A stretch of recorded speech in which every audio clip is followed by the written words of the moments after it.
The mockery of the weak, the stellar convergence station floated in the neutral zone between three galaxies, a testament to what advanced civilizations could achieve when they worked together.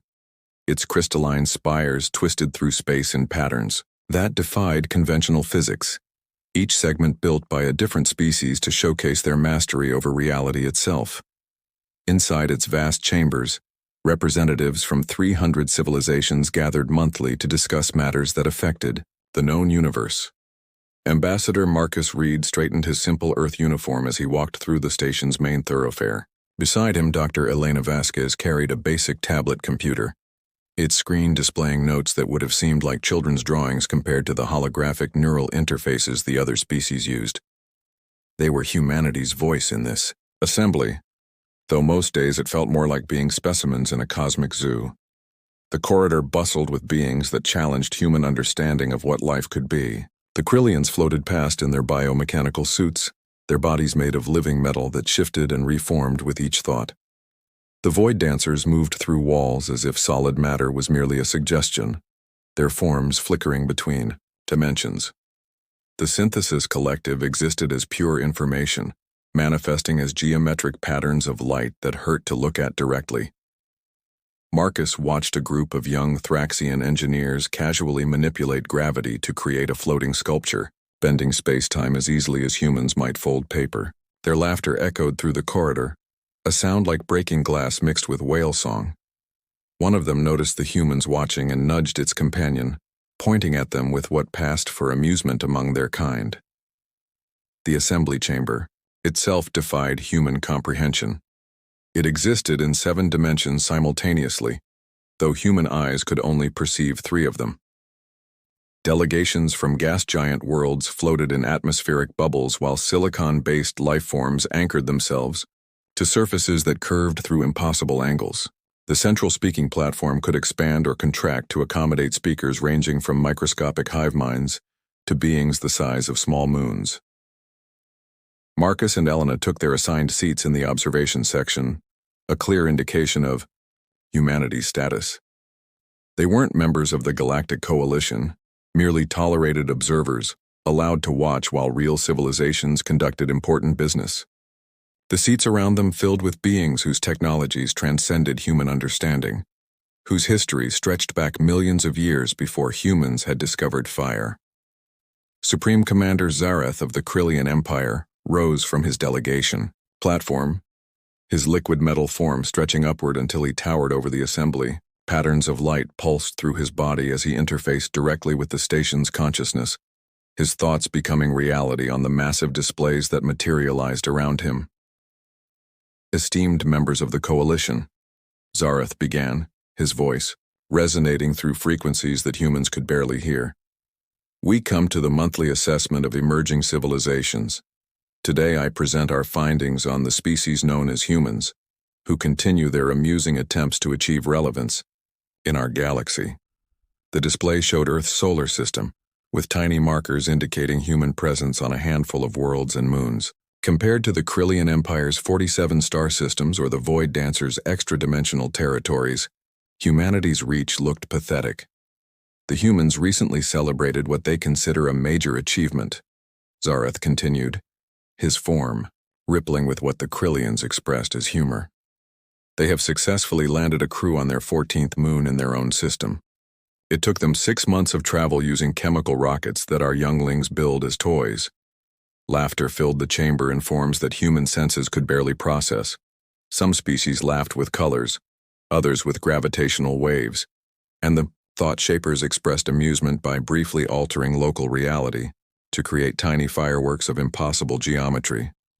The displays shifted to show humanity's most advanced spacecraft, the UES Pioneer, a vessel that looked like scrap metal compared to the elegant ships visible through the station's windows. Their fastest ship can achieve 15% of light speed using fusion drives that we abandoned as inefficient 12,000 years ago. Their journey to the nearest star system would take 30 years, assuming the primitive vessel didn't fall apart from the strain. Archon Thexanil of the Void Dancers manifested partially in normal space, its form a constantly shifting shadow that spoke in whispers that came from everywhere and nowhere. We attempted to teach them basic phase shift technology, but their minds cannot grasp the concept of existing in multiple states simultaneously. They still believe in linear time and singular existence. Dr. Elena Vasquez gripped her tablet tighter as the mockery continued. The Synthesis Collective presented data showing that human quantum computers operated at speeds their civilization had surpassed before developing consciousness. The Crystal Shapers demonstrated how human materials science was equivalent to what they taught their larvae. The Stellar Engineers showed images of human space stations that looked like tin cans compared to their structures that could harness entire stars. Perhaps most entertaining, Zareth continued, his form brightening with amusement, is their military technology. They still use projectile weapons that fire metal slugs. Their most powerful warships carry nuclear weapons that our basic civilian shields could absorb without noticing. They speak of their advanced laser systems that wouldn't scratch the paint on a Krillian child's training vessel. The display showed footage from a recent human military exercise, ships moving through space with chemical thrusters, firing missiles that traveled at speeds the other species considered barely moving. The Krillian commander manipulated the display to show one of his own empire's vessels beside the human flagship for comparison. The alien ship was a flowing sculpture of living metal that could reshape itself at will, its weapons capable of unmaking matter at the subatomic level. The human vessel looked like a child's toy built from spare parts. Prime Coordinator Yixla of the Harmony Syndicate spoke through harmonics that created physical shapes in the air. Their social development is equally primitive. They still divide themselves into competing nations on their single inhabited world. They wage wars over resources that we can create from base atoms. Their leaders make decisions based on emotion rather than quantum probability calculations. Marcus felt his jaw clench as delegate after delegate added their observations. The humans couldn't manipulate dark matter, couldn't communicate faster than light without relay stations, couldn't even cure basic cellular degradation that other species had eliminated eons ago. Each point was delivered with the casual condescension of adults discussing children who were playing at being grown-ups. In conclusion, Zareth announced as his form settled back into his delegation platform, the humans remain at least 3,000 years from achieving even the most basic requirements for junior membership in our coalition. We shall continue to observe them as an interesting example of primitive development, perhaps useful for our xenobiologists studying early-stage civilizations. The ancient mind, a being of pure thought that had existed since the universe was young, projected its consciousness into the chamber. The humans show expected development for their age. We shall watch them with the same interest we show all emerging species, though they offer nothing unique or remarkable to the galactic community. As the session moved on to discuss trade routes through collapsed star systems and the redistribution of energy from dying galaxies, Marcus and Elena sat in silence. Around them, beings who could reshape reality with a thought, travel between dimensions as easily as walking through a door, and harness the power of black holes discussed matters that humanity couldn't even comprehend. But what none of them knew, what none of them could even suspect, was that in a hidden facility beneath Earth's Pacific Ocean, Dr. James Crawford was putting the finishing touches on a discovery that would shatter everything the galaxy thought it knew about what humans were capable of. Project Paradox was nearly complete, and when it was revealed, the laughter would stop forever. The meeting continued for hours, discussing the management of stellar nurseries and the cultivation of new dimensions for expansion. Marcus and Elena endured it all, taking their notes on primitive tablets, playing their role as the galaxy's most backward observers. But as they finally left the assembly chamber, Marcus caught Elena's eye and saw the same thought reflected there. In 6 months, everything would change. The beings who laughed at humanity today would learn that humans had one ability that no amount of advanced technology could replicate. One trait that all their millennia of evolution hadn't given them. Humans could see possibilities where others saw only impossibilities, and that single trait would change the balance of power in the galaxy forever. The shuttle ride back to Earth was quiet. Both ambassadors lost in their thoughts as they passed ships that could bend space-time to their will, and stations that existed in multiple realities simultaneously. Their own vessel, with its simple fusion drive and basic hull, puttered along at speeds that the other species considered barely moving. But inside, Marcus smiled for the first time in months. Let them laugh, he thought. Let them think we're nothing but clever monkeys who stumbled into space by accident. Because when Project Paradox was revealed, when humanity showed the galaxy what happened when you combined human creativity with the impossible, the entire cosmic order would shift. The species that mocked them today would remember this day very differently in their history books. The Earth grew larger in their viewport, a blue marble that the rest of the galaxy dismissed as an insignificant ball of mud. But beneath its oceans, in a facility that no alien sensors could detect, humanity's destiny was taking shape in forms that transcended everything the advanced civilizations thought they knew about reality. The revelation of power. 3 months. After the humiliating assembly, the Krillian Armada emerged from hyperspace at the edge of Earth's solar system. 800 warships materialized in perfect formation, their living metal hulls gleaming with the light of weapons that could unmake matter itself. Each vessel was a masterpiece of biomechanical engineering, capable of adapting to any threat, reshaping itself to counter any defense. Supreme Commander Zareth stood on the bridge of his flagship, the Infinite Paradigm, watching as his fleet deployed into attack formation. His liquid metal form interfaced directly with every ship in the Armada, his consciousness spreading across the entire fleet like a vast neural network. Behind him, tactical displays showed the pitiful human defense force scrambling to respond. 52 human vessels, their largest fleet ever assembled, moved to intercept the Krillian Armada near Mars. The UES Constitution led the formation, a kilometer-long battleship that would have been impressive by human standards but looked like a rowboat facing a tsunami. Admiral Rebecca Hayes stood on its bridge, her face calm despite knowing the mathematical impossibility of their situation. Supreme Commander, his second-in-command reported, patterns of light pulsing through its form. The humans are attempting to hail us. Should we respond to their surrender? Zareth's form rippled with amusement. Let them speak. It will be educational for the observers to see how primitives face their judgment. The Galactic Coalition's observation vessel maintained position at a safe distance, its sensors recording everything for posterity. Representatives from dozens of species had come to witness humanity's reduction to a protectorate state, their sovereignty stripped away as punishment for daring to claim equality with their betters. Admiral Hayes appeared on the communication channel, her image translating across the quantum frequencies. Supreme Commander Zareth, Earth requests you reconsider this action. We have done nothing to warrant such aggression. Your existence at our level of discussion is warrant enough, Zareth replied, his voice carrying the weight of absolute certainty. You will accept protectorate status under Krillian rule, or we will demonstrate why species should know their place in the cosmic order. Hayes nodded slowly, as if she had expected this response. Then you leave us no choice. Earth will defend itself. The laughter that erupted from the Krillian bridge could have shattered human eardrums if they had been present to hear it. Defend itself? With projectile weapons and nuclear missiles against ships that could swim through stars? But then Hayes spoke again, her voice carrying an odd tone of confidence that made Zareth pause. Captain Chen, you are authorized to deploy the paradox. From behind Earth's moon, something emerged that made every sensor on every ship in the star system scream warnings that made no sense. The ISS paradox didn't appear so much as it simply started existing, as if it had always been there but nobody had noticed until now.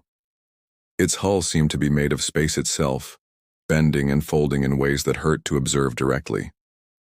Captain Sarah Chen stood on a bridge that existed in 17 dimensions simultaneously, her human mind somehow able to process the infinite angles and impossible geometries that surrounded her. Her crew of 200 humans worked at stations that controlled reality itself. Their consciousness merged with systems that operated outside the boundaries of conventional physics. All stations report ready, her navigation officer announced, his hands moving through control interfaces that existed in dimensions the Krillians couldn't even perceive. Infinite layer shields active, paradox cannons charged, Reality anchors stable. The Krillian fleet's sensors went haywire trying to analyze the human vessel. It was 800 meters long, but also infinite. It existed in one location, but also everywhere simultaneously. Its mass reading showed it lighter than air, but also heavier than a neutron star. Every measurement contradicted every other measurement in ways that made their advanced computers crash. Impossible. Zareth's form flickered with confusion. Our sensors must be malfunctioning. Fire primary weapons full spread. 800 Krillian vessels fired simultaneously. Beams of condensed dark matter and antimatter torpedoes that could crack planets launching toward the single human ship. The space between the fleets lit up with enough energy to sterilize a solar system. The weapons hit the paradox and simply disappeared. Not absorbed, not deflected, just erased from existence as if they had never been fired. The ship hadn't moved, hadn't raised any visible shields, hadn't done anything that the watching civilizations could understand. Captain Chen's voice came across all channels simultaneously, speaking from everywhere and nowhere. Our turn. The paradox fired once. A single beam of light that seemed to exist in every color and no color simultaneously lanced out from its hull. But as the Krillians watched, they realized with growing horror that the beam hadn't traveled through space.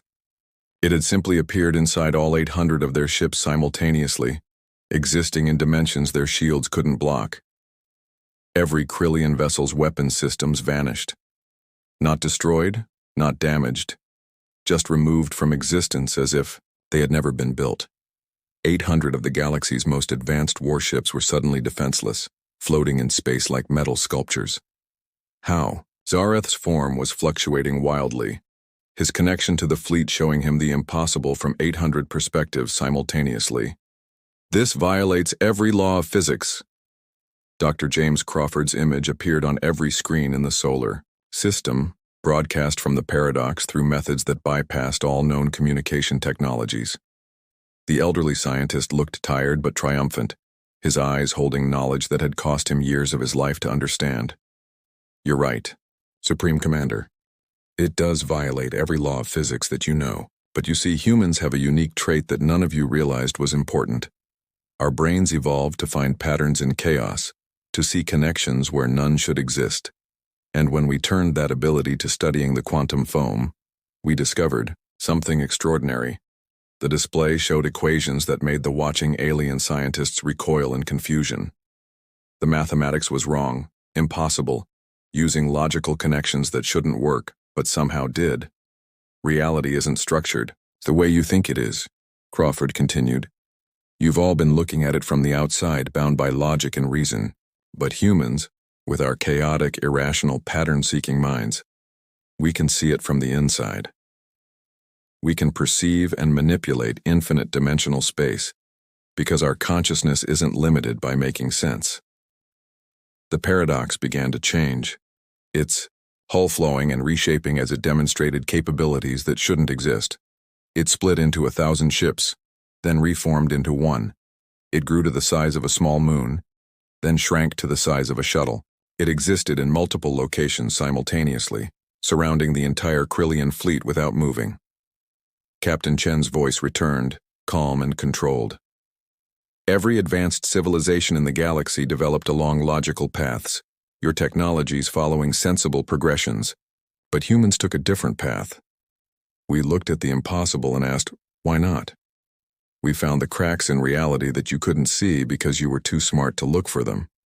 On the observation vessel, the coalition representatives watched, in stunned silence as a single human ship held 800 Krillian vessels helpless.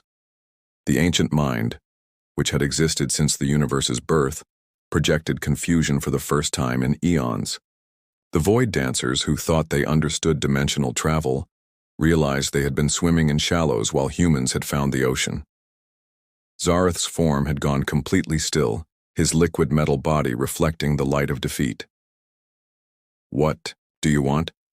Admiral Hayes responded from the Constitution, her voice carrying across the quantum channels. Nothing. We don't want your technology, your resources, or your submission. We just want to be left alone to develop in our own way. But know this, every species watching, every civilization that thought us weak and primitive, we are not what you thought we were. The paradox fired again, but this time the beam restored the Krillian weapon systems, returning them exactly as they had been. The message was clear. We could have destroyed you, but we chose mercy. Captain Chen delivered the final message. Humanity takes its place among the stars not through conquest, but through understanding. We offer to share our discoveries with any species willing to treat us as equals. But those who come with force will learn that human creativity, human chaos, human impossible thinking makes us more dangerous than any technology you possess. The Krillian fleet retreated without firing another shot, their perfect formation scattered and broken. The observation vessel's recordings spread throughout the galaxy within hours, showing every civilization the impossible made real. The species that had laughed at humanity 3 months ago now sent urgent diplomatic communications requesting alliance treaties. In the hidden facility beneath Earth's oceans, Dr. Crawford watched the tactical displays with satisfaction. Humanity had revealed only a fraction of what Project Paradox had discovered. The infinite dimensional technology was just the beginning. What they had learned about consciousness, about reality, about the nature of existence itself, would revolutionize the galaxy's understanding of everything. But more importantly, humanity had sent a message that would echo through history. They were not weak primitives playing at being a spacefaring civilization. They were chaos incarnate, possibility made flesh, the species that looked at the impossible and made it submit to human will. The galaxy would never laugh at humanity again.